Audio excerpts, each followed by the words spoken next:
In 2003 tive um caso ali na França sobre duas pessoas, na verdade, um era cantor e outro era atriz de cinema muito famoso, que era Bertrand Cantat e Marie Trintignant. Na verdade, esse uomo, Bertrand Cantat, matou um feminicídio que não foi considerado como feminicídio durante o processo, matou a Marie Trintignant. E lembro muito bem, 2003 ou 22 anos atrás, lembro muito bem que as mídias daquela época fizeram aparecer o cantor, o Bertrand, como uma vítima que se defendeu e que matou aquela mulher.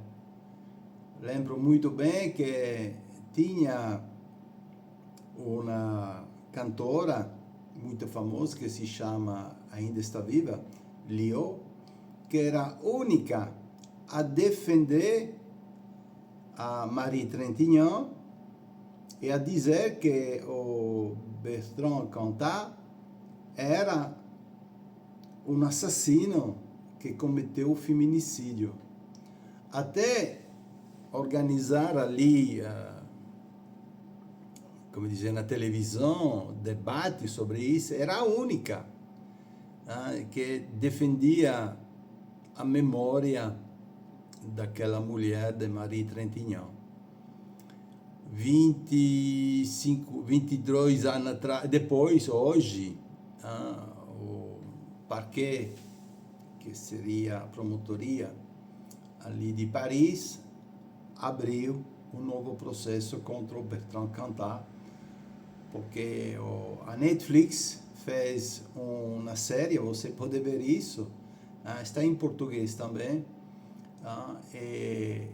e coloca bem claro que o Bertrand Cantat é um narcísico e que matou, cometeu feminicídio sobre aquela mulher.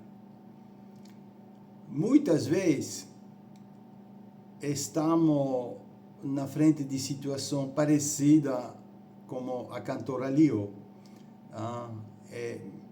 Particularmente hoje me sinto um pouco assim, dizendo as coisas que me parece bem claro e a coletividade, a comunidade no meu redor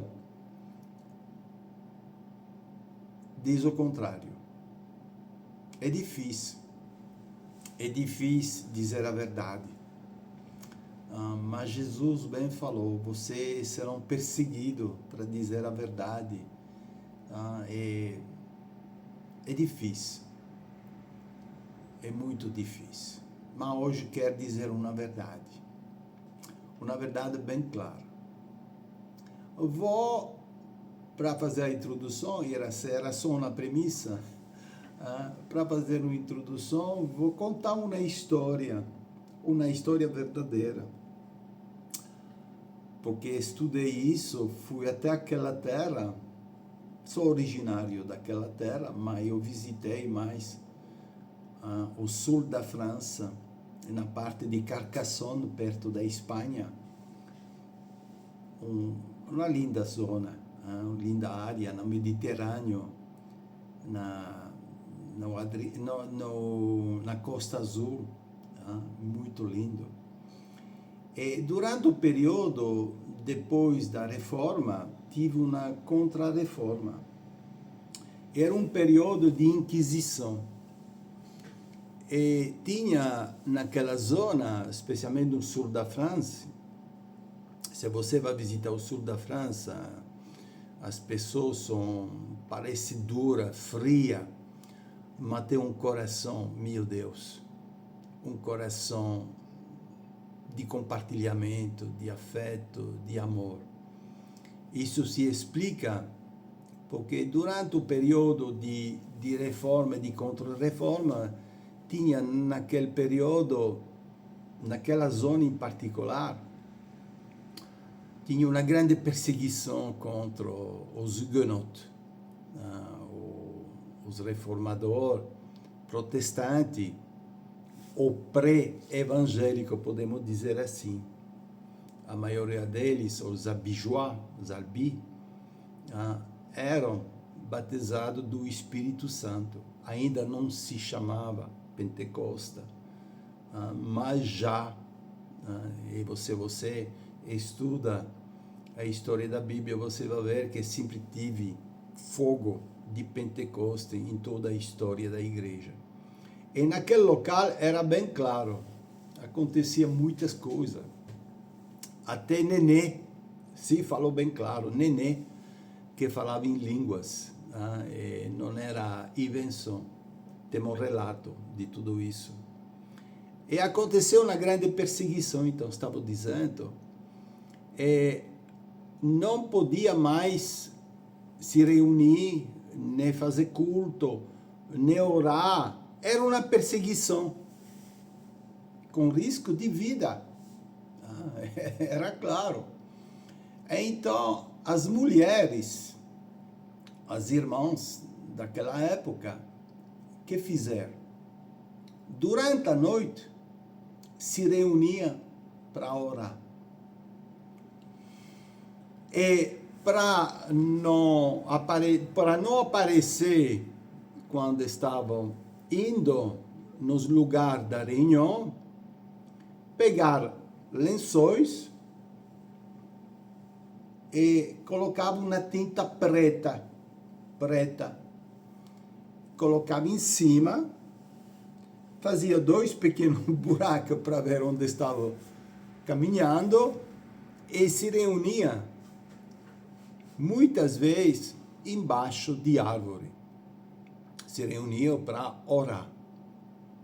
Infelizmente, de vez em quando, uma delas era presa, era julgada sumariamente e colocada em praça pública e ser queimada como feiticeira. E dali nasceu aquela fábula, aquela lenda de feiticeira vestido de preto com um chapéu de triângulo ali em cima. E dali é uma história que vem da nossa, vamos dizer, raiz evangélica. Mas durante a história da igreja, porque isso não é o caso isolado, tive outro exemplo. Eu sou de Roma, sou romano, sou italiano. Em Roma, antes de ser a Igreja Apostólica Católica Romana, existia já a Igreja de Roma. Temos a Epístola aos Romanos, sabemos que a Igreja de Roma se desenvolveu sem que o apóstolo Paulo chegasse ali. Na verdade, a Igreja de Roma nasceu na Pentecoste. É bem claro no livro dos Atos que tinha presente ali romanos que voltaram em Roma e constituir, fundar a Igreja de Roma. A Igreja de Roma é uma das igrejas, não falamos muito disso, mas foi uma das igrejas mais perseguidas na história da igreja.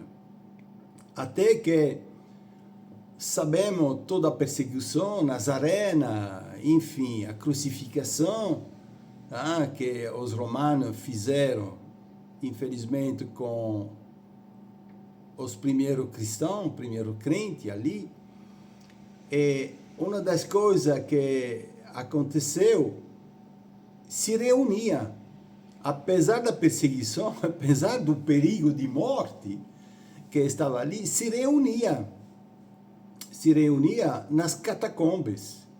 Porque os catacombes são aquelas galerias, e eu fiz o meu serviço militar em Roma, e tive o grande privilégio de poder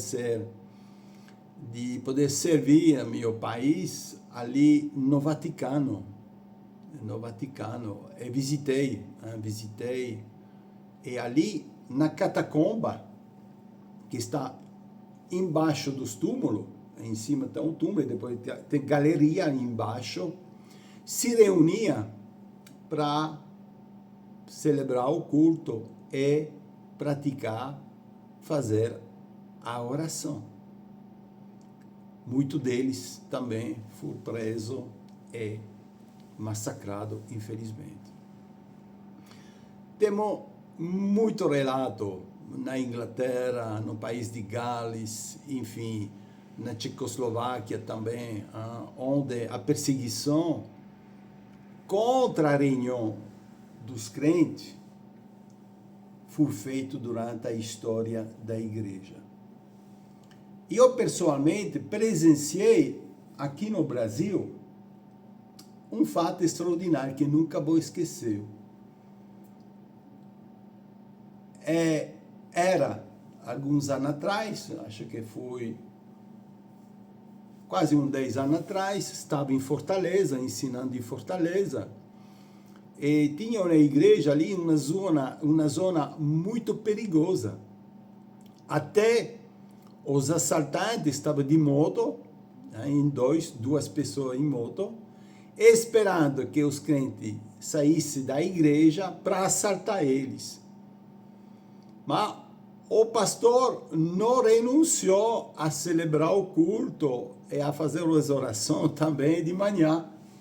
Então, tinha algum crente que era policiais, que acontecia que os irmãos saíam, nós estávamos saindo em pequeno grupo, 3, 4, 5, 6 pessoas, acompanhava até o carro, para depois ir embora, voltar em casa. Aconteceu que depois de um tempo, os assaltantes desistiram, e aquela igreja até hoje está continuando celebrando o culto e praticar a oração. Tudo isso me dá uma reflexão bem clara, que a igreja é um corpo. O ser humano é um ser social. É verdade que nós temos uma relação privilegiada com Deus, com o Espírito Santo. E se você escuta ou visiona meus vídeos, você sabe que gosto muito da presença do Espírito Santo na minha vida. Mas precisamos de um dos outros. Não é um acaso que a nossa fé é uma fé compartilhada na comunidade. Não pode esquecer de lembrar o meu primeiro pastor que me falava, quando estávamos na Bélgica, 35, 36 anos atrás, naquela época, no inverno, agora é um período de frio aqui no Brasil, mas não vale o frio da Bélgica, com gelo, com neve, com menos 15, menos 20, e nas casas tinha lareira, bem grande, onde se coloca o carvão, pedaço de carvão, e o carvão, uma vez que é aceso, fica vermelho, e nós estamos sempre no redor daquela lareira para esquecer-nos, porque é frio. E o nosso pastor pegava sempre aquele exemplo. Ele falava, se eu pego um pedaço daquele carvão que é vermelho, que é cheio de calor, e puxo ele fora e coloco aqui no chão, o que vai acontecer? Vai esfriar, vai voltar a ser preto, porque o carvão é preto, quando você extrai da mineira. Vai voltar a seu estado natural. Mas se nós pegarmos ele e colocamos ali na lareira, no meio dos outros, vai virar vermelho e vai ser aquecido e vai aquecer os outros e o ambiente. Isso é igreja, isso é espírito de igreja. Uma igreja é um corpo. E apesar da circunstância que nós vivemos, devemos enfrentá-las. Mas não podemos viver uma fé de casa.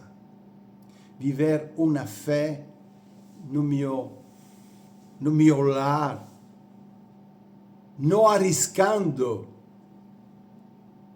de ter vitória sobre os elementos que estão nos perseguindo.